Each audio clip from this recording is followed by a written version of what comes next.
फुटलेल्या 6 खासदारांच्या मतदारसंघामध्ये उद्धव ठाकरे दौरा करणार आहेत। ईशान्य मुंबई, धाराशिव, परभणी, हिंगोली, वाशिम, शिर्डी या 6च्या 6 मतदारसंघामध्ये उद्धव ठाकरे यांचा दौरा असणार आहे। दौऱ्याची सुरुवात ईशान्य मुंबईपासून केली जाणार आहे।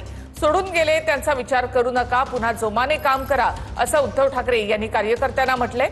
धाराशिव मतदारसंघात संदर्भातील बैठकीमध्ये उद्धव ठाकरे यांनी आदेश दिलेत। निष्ठावंत शिवसैनिकांना सोबत घ्या, संघर्ष करण्याची तयारी त्यांना सोबत घेऊन संघटना मजबूत करा, असं उद्धव ठाकरे यांनी म्हटलंय।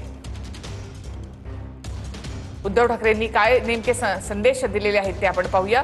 तर फुटलेल्या 6 खासदारांच्या मतदारसंघामध्ये उद्धव ठाकरे दौरा करणार आहेत। ईशान्य मुंबई, धाराशिव, परभणी, हिंगोली, वाशिम, शिर्डीमध्ये ठाकरेंचा दौरा असेल।